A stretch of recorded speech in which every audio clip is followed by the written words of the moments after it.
Libre-échange, Sylvain Blondin. Libre-échange, Sylvain Blondin.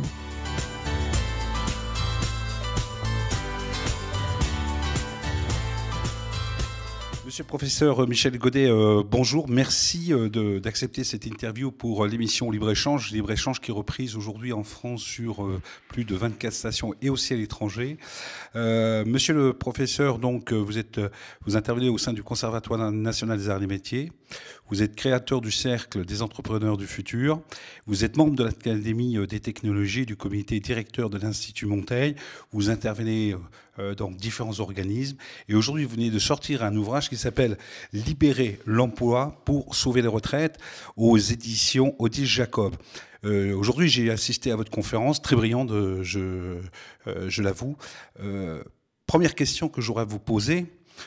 Dans l'état actuel de la France et vu les orientations du gouvernement, est-ce que vous pensez que nous avons des beaux jours à venir ? Écoutez, je ne pense pas que l'avenir qui est devant nous soit facile à vivre, mais il est toujours à construire cet avenir. Donc, de cette manière, je reste optimiste, puisque, comme disait Ford, prenez-moi mes hommes et je reconstruirai, en parlant de l'industrie automobile après la guerre. Donc, je crois qu'on est dans un pays qui n'a pas encore compris l'ampleur des mutations auxquelles on est confronté, ce qui n'est pas tout à fait le cas de nos voisins européens. Un pays où les hommes politiques, de droite comme de gauche, n'ont pas eu le courage de dire tout haut la vérité, c'est-à-dire ce qu'ils pensent tout bas. Quand je les rencontre, ils me disent « vous avez raison, mais on ne peut pas le dire, c'est électoralement suicidaire ». Donc il y a un vrai problème aujourd'hui, c'est que c'est le mensonge, comme disait Jean-François Revel, qui gouverne le monde, qu'on n'a pas eu le courage de dire la vérité aux Français. Mais je reste optimiste, pourquoi ? Parce que on va connaître des jours difficiles en termes de gouvernance, des majorités qui vont être impuissantes face aux difficultés réelles du terrain, mais je reste optimiste parce qu'elles vont être obligées de changer de braquet intellectuel. Elles vont être obligées de se dire, mais finalement, tout ce qu'on imagine d'en haut, dans cette frange jacobine, ne marche pas. Que ce soit les 35 heures, que ce soit les réformes des retraites qui se succèdent les unes après les autres et qui ne sont pas suffisantes, parce que le chômage continue d'augmenter, nos déficits extérieurs continuent de s'aggraver, et on sait très bien pourquoi. En fait, c'est un problème de compétitivité-coût. Le coût du travail est trop élevé en France. Il est trop élevé parce qu'on ne travaille pas assez, on est payé trop cher. Donc il faudra demain la vérité, et on le voit bien dans certaines entreprises, comme chez Renault par exemple, hein, où on ferme l'usine, où vous acceptez de travailler plus pour être payé pas plus, voire moins. Hein. Donc c'est ça, c'est revenir en arrière sur un certain nombre de défis, y compris pour les retraites. On va mettre 50 ans pour retrouver la case départ, c'est-à-dire la retraite à 65 ans. Entre-temps, évidemment, on aura gagné quelques années d'espérance de vie, tant mieux.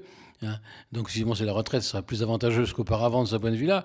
Mais que de combats inutiles pour remettre en cause ce qui était une erreur historique, qui a été, par exemple, en 1981, déclarer la retraite à 60 ans, avec 90% des Français applaudissaient, vous comprenez. Quand on dit aux gens, demain, on rase gratis et on prend dans la poche de vos enfants, ce qu'on fait d'ailleurs depuis 30 ans dans ce pays, puisque notre déficit public, on vit sur la dette.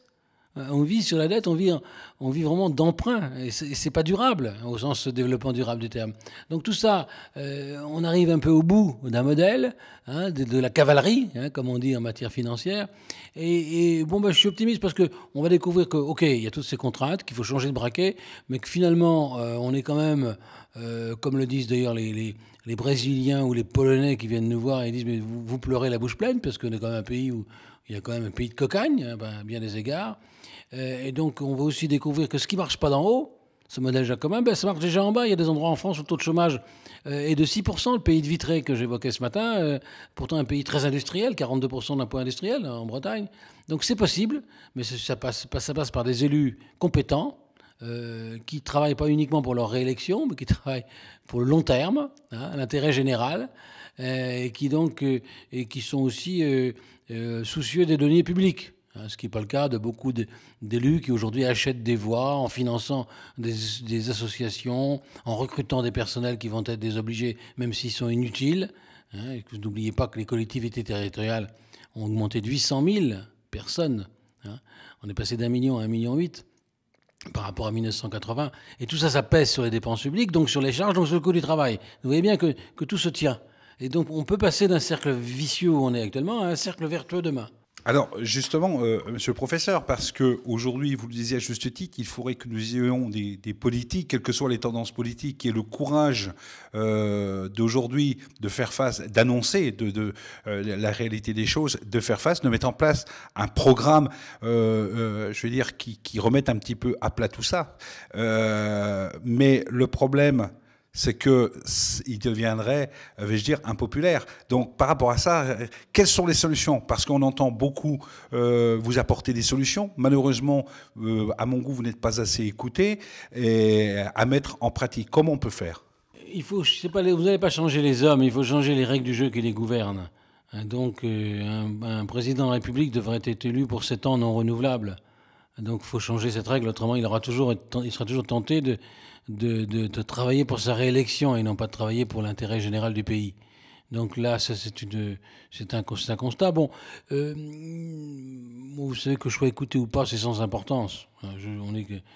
Faut avoir un côté, on est des porteurs d'eau et je n'ai aucune ambition politique parce que je suis trop vieux pour cela. Donc, même si je suis un futur jeune retraité, parce que c'est un métier de tueur, il faut commencer de bonne heure et en plus, il faut être disponible au détriment de sa vie familiale. Comme j'en ai pas eu dans ma vie de travail, je vais en profiter un peu plus maintenant. Mais ce qui me rend optimiste, c'est qu'il y a un tas de choses qui marchent. Vous savez, non seulement il y a le chômage que j'évoquais tout à l'heure, mais il y a aussi l'insertion des gens inemployables. Il y a un tas d'expérimentations. C'est bonne nouvelle. C'était le titre de mes livres précédents. Il y a un tas de choses dans ce pays qui marchent très bien. Il suffirait de les mettre un petit peu en musique, en marche collective, pour faire un orchestre qui fasse un bruit extraordinaire. Bon, aujourd'hui, c'est des musiciens qui sont dispersés, mais on va les rassembler. Un orchestre qui peut faire un grand vacarme. Bon. Et puis, je pense que si ça ne change pas d'en haut, eh bien, il y aura des jacqueries, comme il y a déjà eu, là, ça s'est tassé parce qu'il y a des tempêtes en Bretagne. Ils ont pris une douche, les Bretons. Mais quand la douche va être finie, ils vont peut-être redécouvrir que les raisons qui les faisaient d'être en colère sont toujours là. Surtout qu'on a donné 15 millions d'euros ou 20 millions d'euros à la Bretagne. Je ne sais pas si vous avez vu le chiffre, il faut que je vérifie l'exactitude, mais il semblerait que ce soit à peu près du même montant que les primes qu'on a données au cabinet ministériel. Donc ça montre à quel niveau d'importance on situe nos régions par rapport à ces messieurs qui servent les ministres.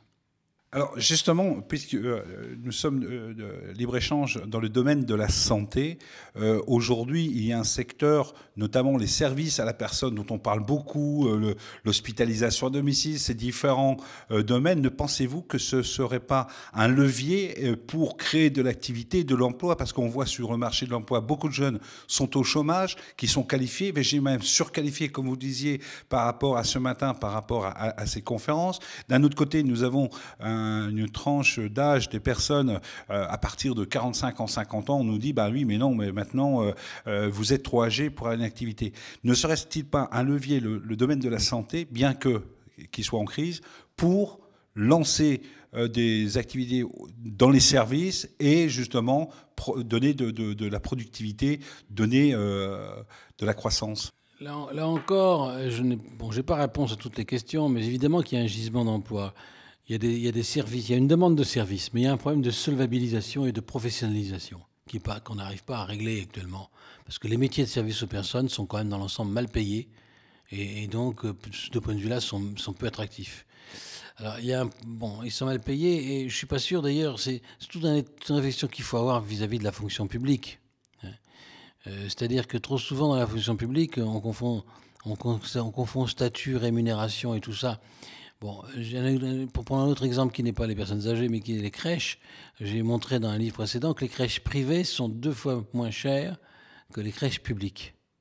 Pas parce que c'est pas d'idéologie, c'est simplement pour une raison que vous allez comprendre, c'est que dans les crèches publiques, vous avez un absentéisme, puisque c'est des statuts publics, qui fait que les crèches marchent que 2 tiers ou 3 quarts de leur capacité.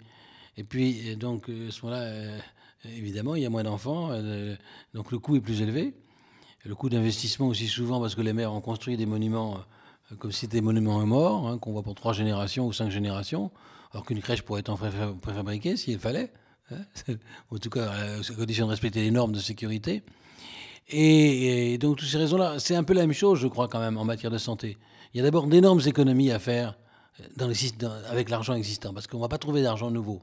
Bon, il y a aussi une question de rationalité, c'est-à-dire qu'on ne peut pas c'est comme tout ce qui est lié au financement de la dépendance et tout ça, comme vous savez.